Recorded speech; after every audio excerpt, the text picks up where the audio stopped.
stopped off at a Sonic. So I put a bunch of like real cherries and strawberries and a Coke Zero. Added like some cherry flavor. I'm gonna try it out. Came out to like $5 and change.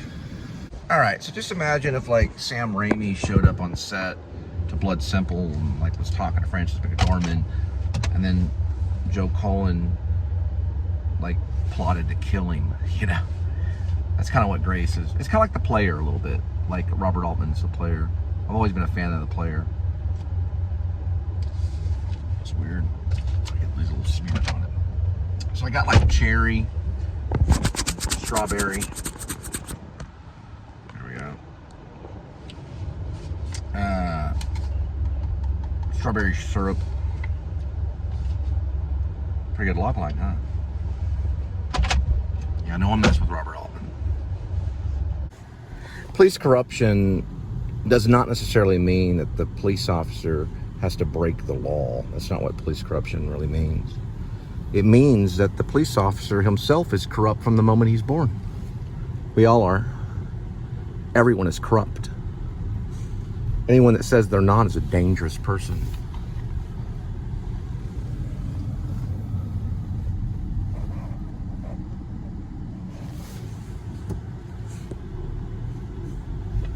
That's what police corruption is.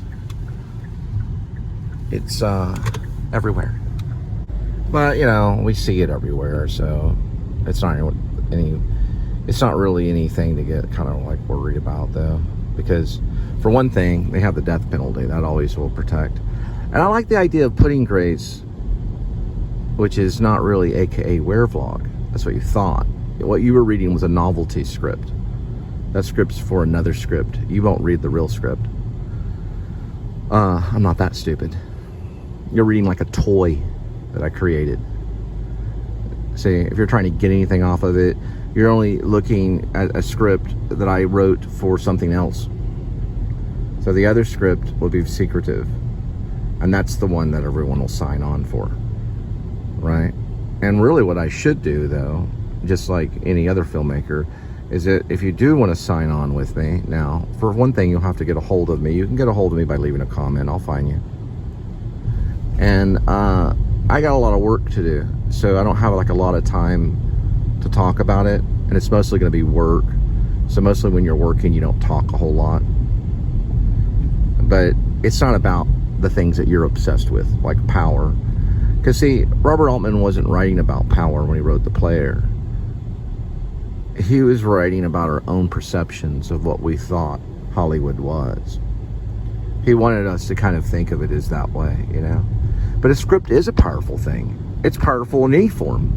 Writing in any form is powerful. The pen, we always know from the beginning, is mightier than the sword. It always will be. Any pen will be.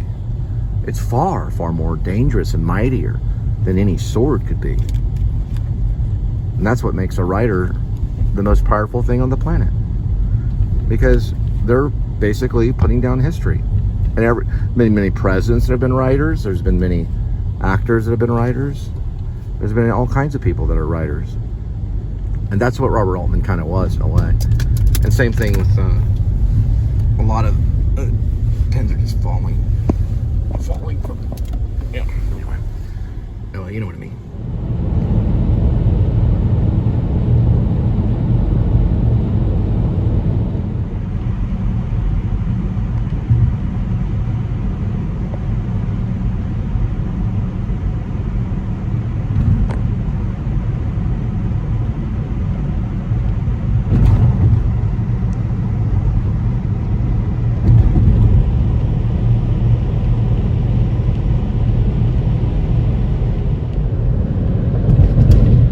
Always felt like Kubrick and Altman were a little bit similar. You know, they weren't exactly the same, but it seemed like Robert Altman's zooms kind of pushed you into the movie. You know, it was like pushing you into the movie, kind of, where Kubrick was kind of saying something about detail in his zoom. And he did zoom quite a bit. They both used zoom. You know, you just have to sometimes. You know, you have to use the zoom, and like sometimes if your zoom is really powerful, then you know you have like a lot to say about that particular zoom. You know, I love the vloggers, how you know it clicks and then you know, okay, we're gonna go into a zoom here and we're gonna look at this thing they're talking about, you know. But I don't think that was what was always the way with Altman. You know, he used it kind of like he was pushing you into the story, the whole story, you know. The Players, by far, I really should probably maybe consider putting that on my top 11, or at least looking at The Player. The Player is something that I may base Grace on. The only thing is like, it's a werewolf movie being done in Texas called Grace, aka Werevlog. It's an experimental film. It's got all these characters everywhere from the UK to Portland, and they're all like in the movie, okay? So we can show the horror and have the reality, because we show the filmmakers competing to make this great werewolf movie. But yet they have a noir thing going on with them, just like Blood Simple kind of stuff. So I mix a little bit of The Player, a little bit of Blood Simple, something like that, you know. And I haven't even seen Blood Simple, but I've seen enough and heard enough about it. You know, I like that idea, you know, the idea of paranoia, and then like they're on set, and also living in oblivion too. I don't want to look at that too, because what you think of someone being killed by the werewolf, actually it's just a movie. But you start off seeing the movie very similar to Blowout, because in Blowout you're watching like this cheesy horror film, and you kind of figure that that's what pretty much it is, you know, Brian De Palma's Blowout, and you're like, okay, what is this? You know, that's what you're saying, and then it's actually just a phony movie. It's not really a phony movie, but it's part of a character. It's almost like a character in the film, and it's a movie. But it's like, okay, oh, this is a movie. That's what I want to have at the very end, when the Grim Vlogger gets killed and Vlogpyra gets her neck bitten into. I always knew that was a movie when I was writing it. I was like, hey, this is a movie, you know. But I don't know for sure if I can really bring in the reality that I need to bring in. At least I wrote, well, maybe like scenarios. Like I put a little section in the script where the filmmakers come in. The two filmmakers come in, and then they start talking to the actors and stuff. Why not just do that? You know, bring in some filmmakers. I don't know, call up a couple of filmmakers, see if they want to be a part of it, and say, bring them in and say, like, y'all are gonna, like, you know, talk to the actors like you always do, you know. And so then, you know, you see the fake film or whatever I wrote, and then you bring in these two filmmakers, and they can just kind of like talk to them for a while or whatever, and then go from there. So every once in a while the filmmakers come in, and then you have this backstory about the filmmakers, and something's going on with maybe one of the actors now, or the actresses, because there's an actress in it. Rainey Love's one of the actresses, so she has a real name, just like Frances McDormand was really Cynthia Ann Smith, right? She has a real name. So you have Rainey Love that's played by this real, like, actress kind of stuff. And so then she might have like a thing for the filmmaker. So the filmmaker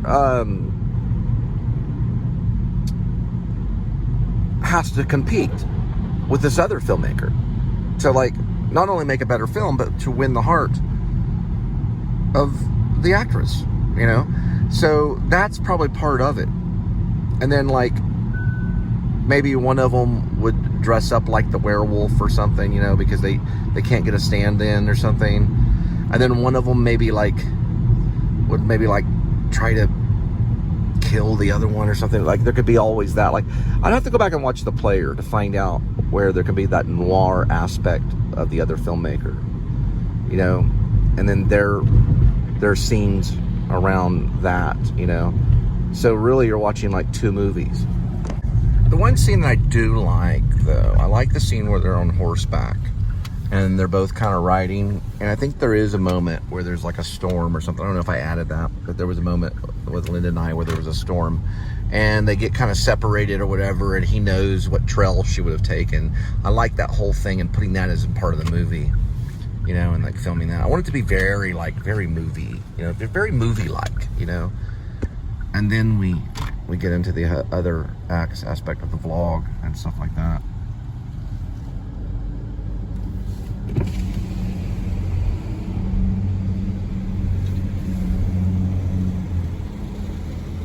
Found you. Hi. I think there's also a sequence too where, you know how I said that there's like a chicken farm, you know, or like a little chicken hen thing. I think there's also a pig thing. You know, they have some pigs, so they keep these pigs. I think it's important too. I have not added that. I need to add that. You know, that they have chickens, but they also have pigs. So there's like one time where the horse, you know, like they're like the pig thing opens and they have to go like wrestle down a pig, and one of the pig goes like running. It's like a boar or like a pig, a loose pig, because they can sell those things. And then he has to like take this lasso and lasso this pig, and the pig's all, you know, and you see Rainey kind of down there messing with the pig and trying to, you know, tighten the rope on it, and so they can get the pig back to the sty, kind of thing. You know, I think that would be cool to put in there too, because there's chickens. There's definitely chickens in it. There's also like a trail that goes to where the pigs are, because they can have the chickens in one area of the farm, and then they can have the pigs in another, right? So it's like a lot of work I'm gonna be doing. This may be like Gone with the Wind or something. Then I was thinking about bringing in like these other actors, mostly. Okay, like it's not gonna be like star cast on the actual movie. I mean, it could be all movie stars. I don't care. I'm fine with that. But I'm saying like the actual film, it would be like indie, and then someone that's like kind of famous, you know, that they bring in that makes some people nervous. What I mean is like I like the idea that you're telling this like a really cool story. Imagine if Blood Simple pulled back, and then you could hear Joel Coen like talking to Sam Raimi, you know, or something, and Frances McDormand's over there, and like you see kind of. That's something Robert Altman would do, maybe, you know. It's that kind of thing, you know. They're making like a legit movie, but it pulls back and you can see the actual director and all that stuff. And that part has to be like hyper real. So there'd be different styles of acting.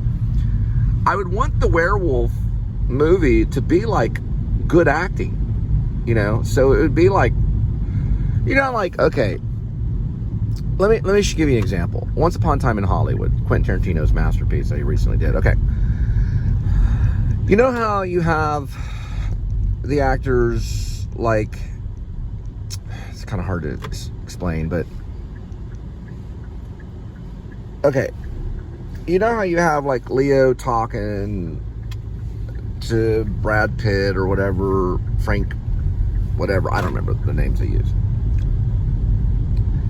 And he's talking to him, and they're like having kind of like a conversation or whatever, and it's like real, right? They're using like kind of like method acting or whatever. And then you have Leo on set, and he's like doing like bad acting, right? He's acting like really bad, overacting. And then that girl walks up to him and says, "That's the best acting I've ever seen," you know?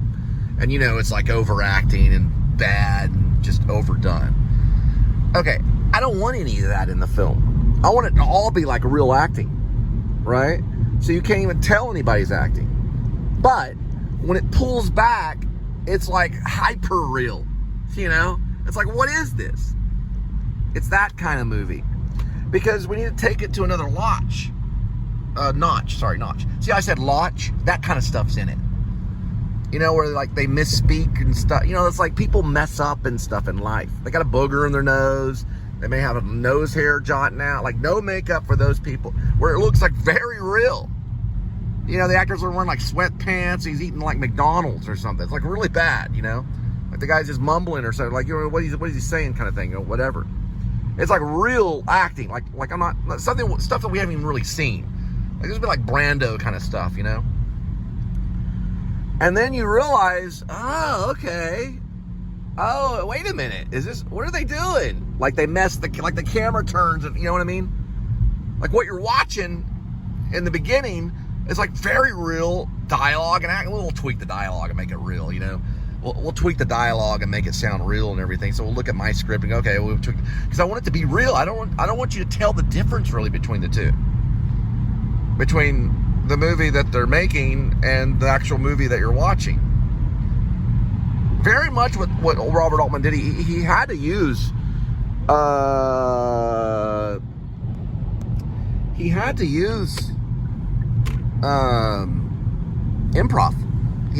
to do improv.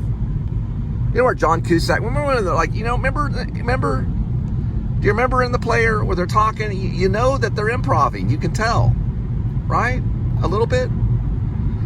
I don't know. I have to go back and watch The Player, but it seemed to me that they may have been improving. So we'd have something like that, but we would like maybe like trick the filmmakers or something, so that they're really talking to the actors, and then they don't know they're being filmed or something, like Clint Eastwood does or whatever.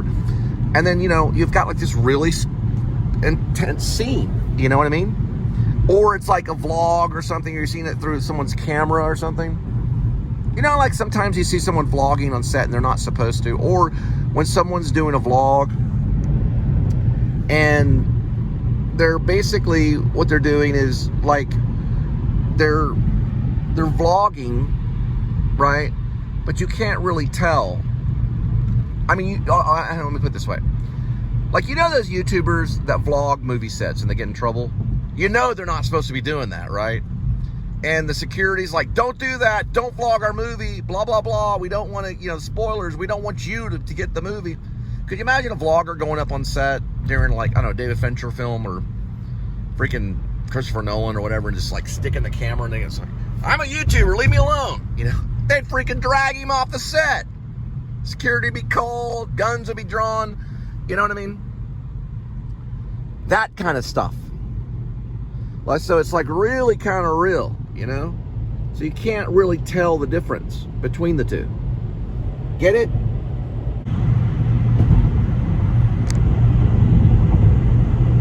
All right, it's another night of delivery. We're going to head back and see Linda and Kitty.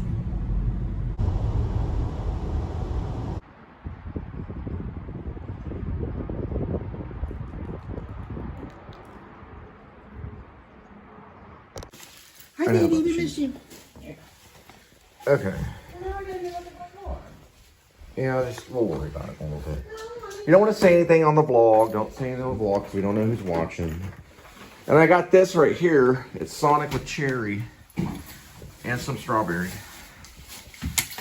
And then, whoops, got it on my hair. There goes Kitty. He's just going to town. Listen to him. Hey, Edmund. He's expressing himself. We're teaching the cat to act for the movie. I think the cat also is in the movie too. We might use him. He's got a little Stella Adler training in him. All right, we'll put this down this way. I think it's just flickering. We'll talk about it in a minute. You know, I don't want him to get his hopes up, you know, where he can run off and be with his mom. I mean, he's an indoor cat now. He has to learn to be indoors. What were we talking about? He wants water. Oh, he wants water? Oh, no, he's cleaning himself. Yeah. You want some water? Here you go, Kitty. Well, jump on up, Kitty. Come on. Let's see if he does it. We're training him to be an actor. All right, Kitty. Now go over to the water. Ready? And action. He's sidetracked. He's a little ADD. But, Oh, he's thinking you're going to get wet food on the counter. no, it's time for the water. He's showing his butt. Well, we know you can do that, He's Kitty. purring. He's purring. Here, let's get a little bit of lighting. We got 3-point lighting. We got 1, 2. I guess it's 2-point lighting. Well, here, hang on. Oh, sorry about that. No, sure. There we go. 3. 3-point lighting. Okay, come on, Kitty. Go for the water. All right, how about for the food? All right, This is brought to you by Sheba Cuts.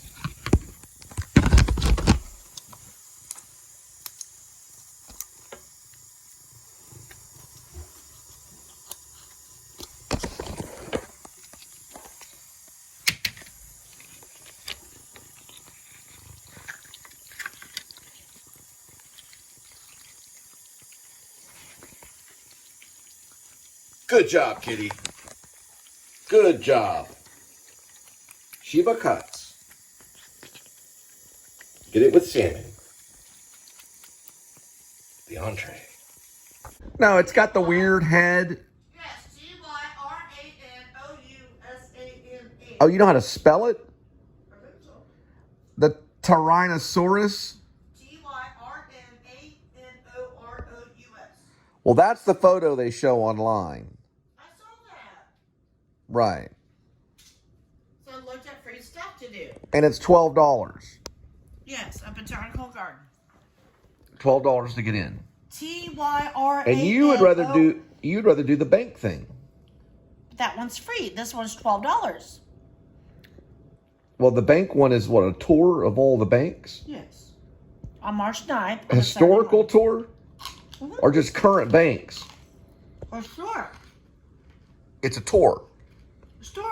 Tour. So it's a tour. It's 2 to 3 miles long. Huh. Would you want to try that one? Sure. Or the dinosaurs? Dinosaurs cost money. And do we have money right now? But we can look at banks. Mm-hmm. Historical banks. And this is going on Monday? Which one? The banks. No, it's on Saturday, 9 to 11 a.m. Which is tomorrow. March 9th. Oh, March 9th. So do you want to do it?